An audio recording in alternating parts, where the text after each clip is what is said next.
kayak Rema tuh agak-agak yang awal-awalnya tuh yang agak grogi ya. Apa sih, bukan grogi, lebih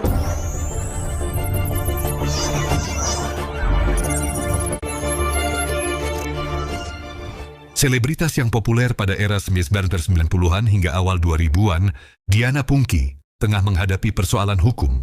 Bintang sinetron Ginny Oh Ginny itu melaporkan mantan asistennya berinisial Yulia, Shimahes, ke Polda Metro Jaya atas dugaan penggelapan dalam jabatan, pemalsuan, hingga tindak pidana pencucian uang atau TPPU. Laporan tersebut dibuat Diana Pungky pada 1 Juli 2026. Kasubdit Penmas Bidumas Polda Metro Jaya, AKBP Onkoseno Grandiarso Sukahar, membenarkan adanya laporan tersebut. Menurut Onkoseno, laporan Diana ditujukan kepada Yulia dan pihak lainnya terkait dugaan sejumlah tindak pidana. Dalam laporan itu, Yulia disebut merupakan kepala pengurus rumah tangga Diana Pungky.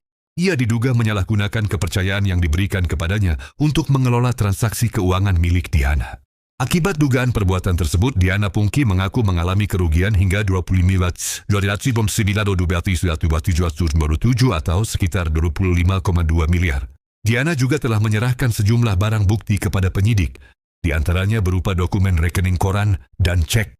Saat ini penyidik Polda Metro Jaya masih melakukan pendalaman dengan mengumpulkan serta menganalisis alat bukti untuk mengonstruksikan perkara secara utuh. Sementara itu, Yulia juga telah memenuhi panggilan penyidik di Treskrimum Polda Metro Jaya pada 29 Juli 2026 untuk memberikan klarifikasi. Kuasa hukum Yulia, Septiadi Maulidin, mengatakan kedatangan kliennya bertujuan memberikan klarifikasi awal atas laporan yang dibuat Diana Pungky. Pihak Yulia mengaku masih mendalami secara detail tuduhan yang dialamatkan kepada kliennya. Kuasa hukum menegaskan bahwa tuduhan tersebut harus dibuktikan dengan alat bukti yang kuat dan dapat dipertanggungjawabkan secara hukum. Kuasa hukum lainnya, Maksi Karepu, menyebut Yulia terkejut setelah mengetahui dirinya dilaporkan Diana Pungky pada 1 Juli 2026. Menurutnya, saat proses klarifikasi awal, nominal kerugian belum tercantum dan pihaknya masih menunggu proses pemeriksaan lebih lanjut. Kini, kasus tersebut masih dalam tahap penyelidikan Polda Metro Jaya. Belum ada putusan hukum yang menyatakan Yulia terbukti melakukan tindak pidana sebagaimana yang dilaporkan Diana Pungky. Simak perkembangan kasus Diana Pungky dan mantan asistennya hanya di Hot Issue Official.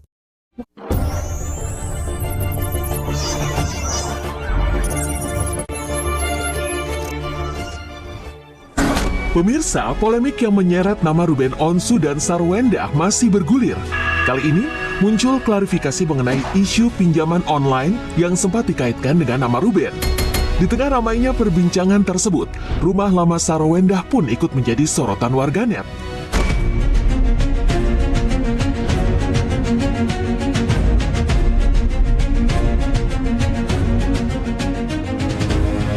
Di tengah beredarnya berbagai isu, muncul penjelasan yang menyebut nama Ruben Onsu tidak pernah tercatat sebagai pengguna di aplikasi pinjaman online manapun.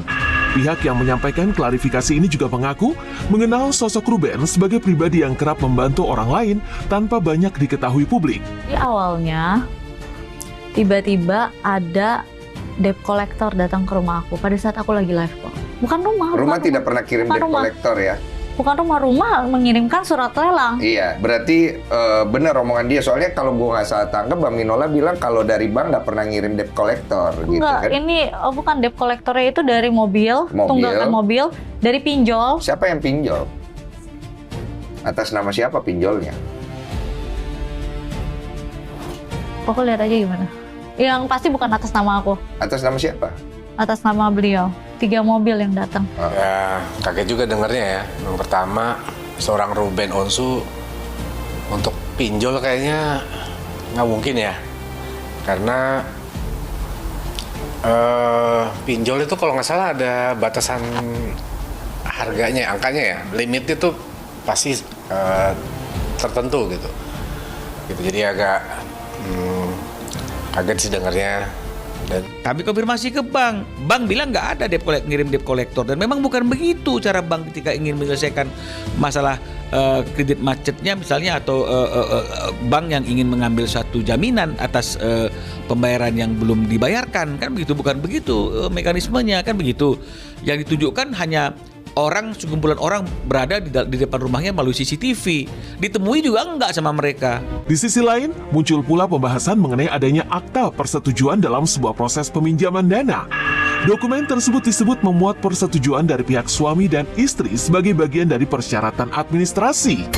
Kehadiran dokumen ini pun memicu beragam tafsir di tengah publik, terlebih karena turut dikaitkan dengan isu yang belakangan ramai diperbincangkan. Setelah itu rumah itu sudah dibangun, sertifikatnya itu dijaminkan di bank gitu. Jadi dia bilang sertifikatnya dijaminkan ya untuk biaya bangun rumah. Tapi dia jelaskan kalau ini uangnya nanti buat bangun rumah itu kan. Dia jelaskan tapi nggak secara detail kok, nggak rinci ya. Pokoknya ya ini buat bangun rumah.